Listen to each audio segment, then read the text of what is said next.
Hello and welcome. You're listening to another episode of Evolvepreneur Secrets Show for entrepreneurs, and I'm your host, Brian Silverthorne.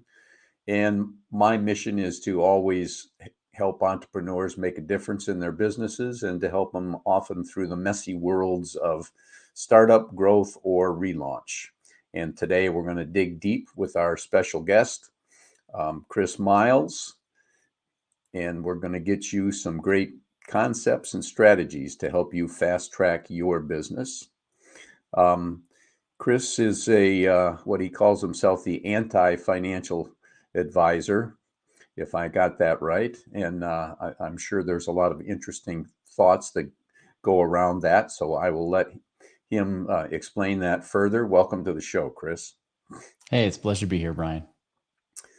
Happy to have you, and anxious to learn about what all that means. So, could you tell us a little bit about your background, what got you to where you are today, and what your current focus is? Yeah, I was raised in Oregon, and good parents. They taught me good values. My dad was hardworking with his job. My mom was an artist. In fact, same artist that Bob Ross was. She was trained by the same master painter as Bob Ross. Have you ever seen the Happy Little Trees? That's what my mom does, right? Oh yeah, no, those are great. I'm a big fan of Bob Ross. Oh yeah, for sure. And so I was raised with two different mentalities, but the one mentality they didn't have very well that wasn't really dialed in was money. Now, my dad was mostly the one that commanded that conversation. We'd sit at the table and he'd say things like, hey, you got to save everything, spend very little. He would be like Dave Ramsey's older brother, right? Um, he was just very much like, you just got to, keep saving and saving, saving, and then hopefully you'll have something someday. Well, at the same time, he would also complain about money. He would say things like, well, I can't afford this. What do you think? I'm made of money. Money doesn't grow on trees. He would even say things like, I think I'm going to work until I'm dead, because he had this very depression era mentality. Well, of course, as I became an adult, I kind of vowed as a kid then not to become like my dad, like many of us do. Many of us say, hey, I'm not going to become my parents. Well, eventually, as I was in college, I was looking to, become a business consultant. I thought, well, I should have real business experience. Well, what kind of business can I do? Well, the first thing that came up was being a financial advisor. And that kind of triggered something for me because I said, you know what? If I actually learn about money, then not only will it help me, but I can maybe help my dad. Maybe I can give him some of those years of his life back. So I became a financial advisor. And just a few years later, I'm sitting down with my dad, and now he's asking me for advice. He's 61 years old. He says, Chris, what can I do? And now he did everything in the sense he was saving in his 401ks. He had paid off all of his debt, paid off his house early. Very proud of that.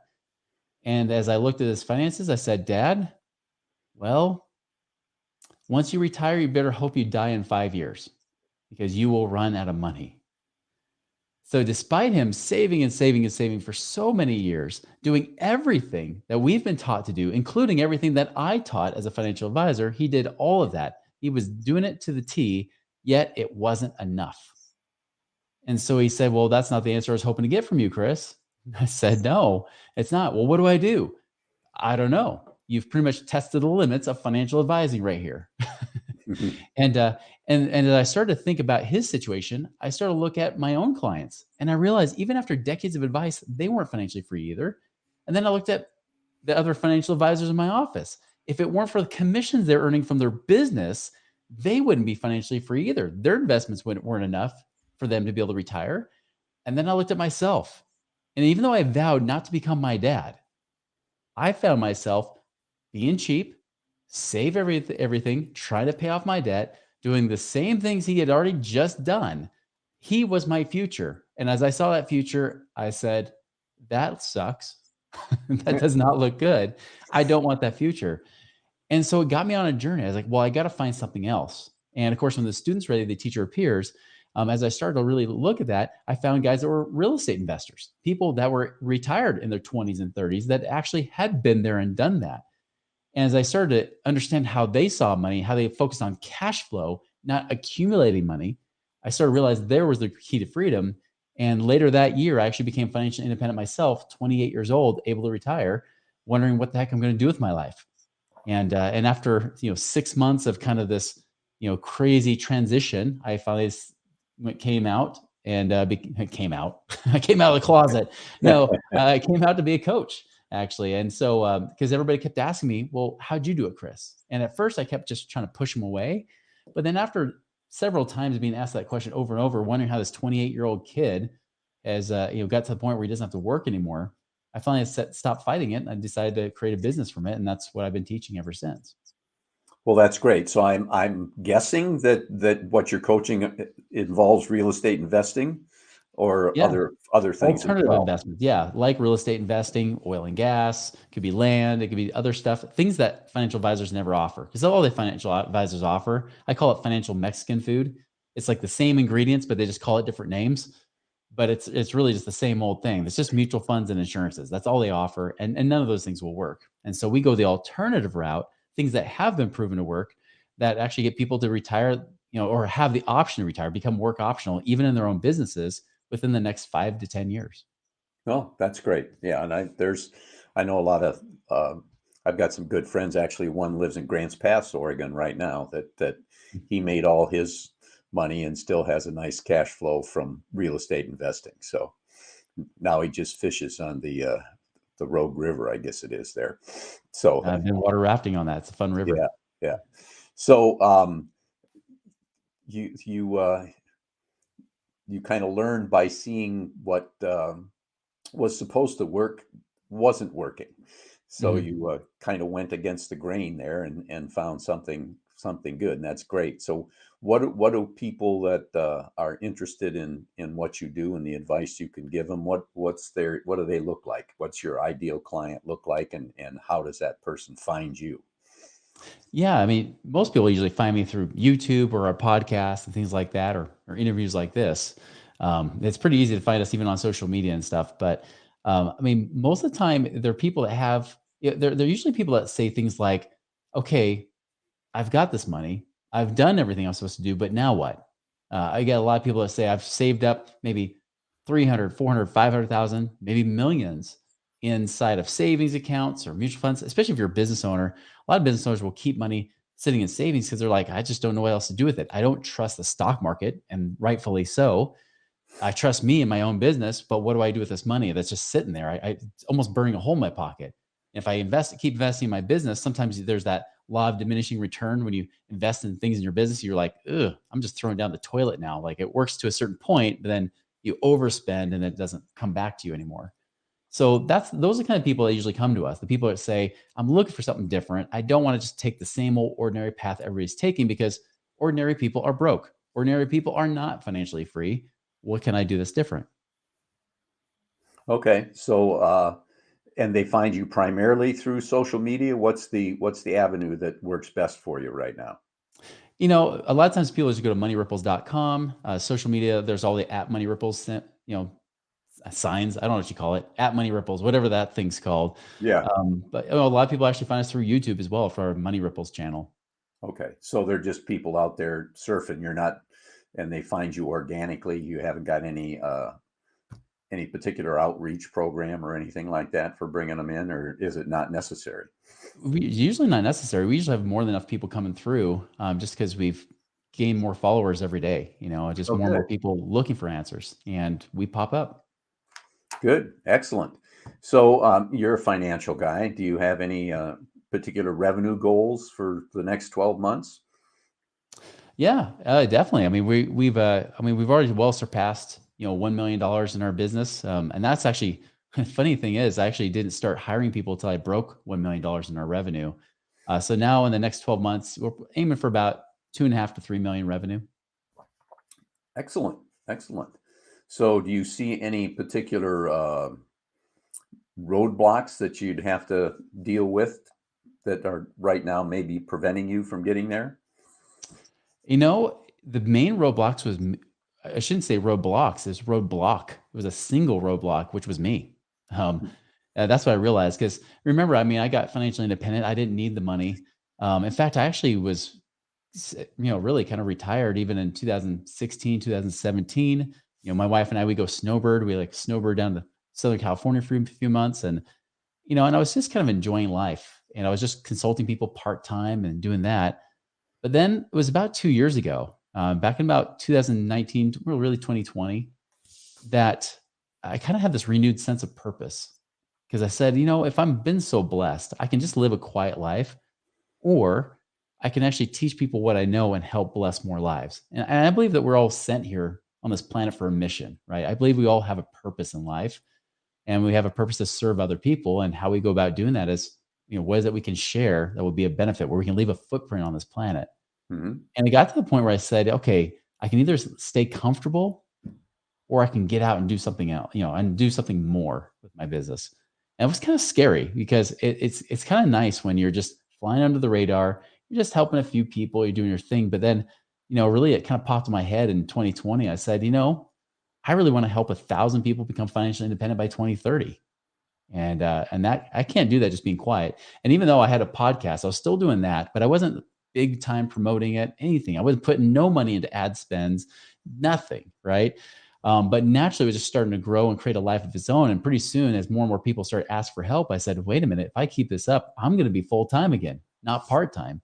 And so I started. So I became the roadblock, right? And that's what I said. Like I even hit $1 million revenue part time, and I'm thinking, okay, if this keeps going, I'm going to have almost like a business that becomes like a job, and I don't want that. I want to have more freedom.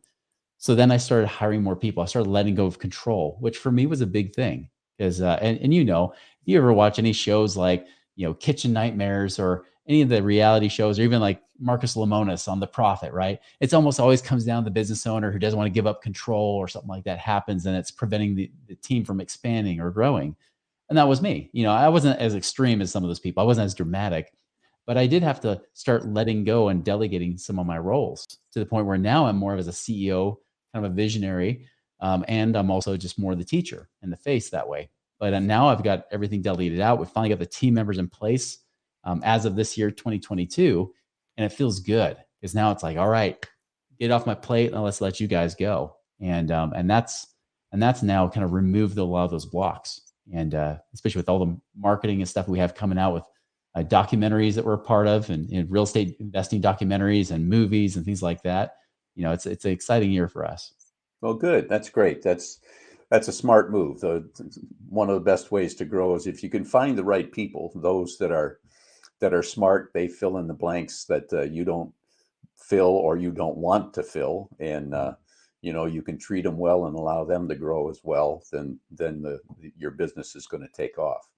So you mentioned something about leaving a footprint. So you've got a book out, is that correct?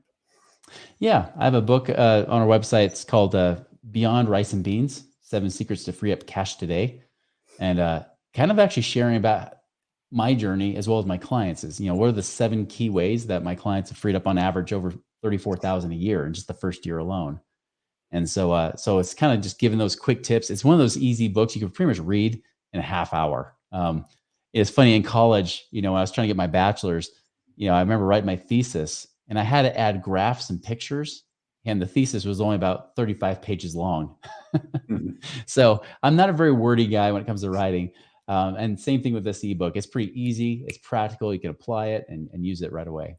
Okay. Well, I always ask authors if they wrote their book to be a legacy vehicle, like to leave their knowledge and experience for posterity for others to learn from, or if they write it as a lead generation tool, or perhaps both. So, what did you have a purpose when you were writing your book that fits in either one of Yeah, those categories?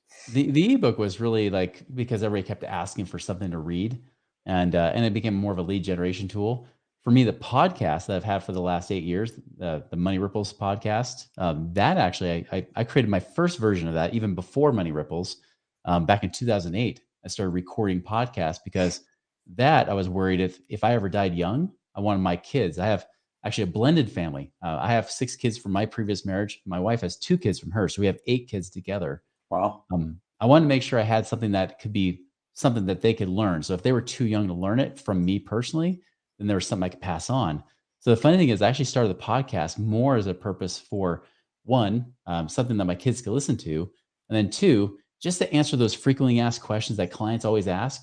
That would save me time saying, you know what, I have an answer for you. Just listen to this podcast, and that will answer your question. Right? It's almost like an FAQ part of your website, but for me, it was audio recordings. It's only in the last couple of years I started doing more with video as well as audio on these recordings, and now it's become not just a legacy thing, but it's become more of a teaching tool for everybody. Oh, that's great. That's great. So is your book a bestseller? And if it was, what would that mean to you? Oh, not at all. Never intended to be a bestseller and never will be. Okay. Even the book I co-wrote with Tim Ferriss and John Lee Dumas did not become a bestseller, at least not as far as I knew. But no, I mean, I really don't care about that stuff as much. I focus more on the podcast. Writing, I absolutely hate writing.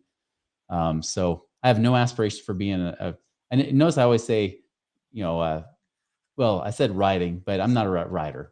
There's definitely no way. I'm not a writer. I'd be an author. As Robert Kiyosaki says, author Rich Dad Poor Dad. He says, notice that I'm a best-selling author, not a best-selling writer. Whenever people Right. critique his writing ability, because they say, hey, you need to proofread this, edit this, and he's like, I don't care.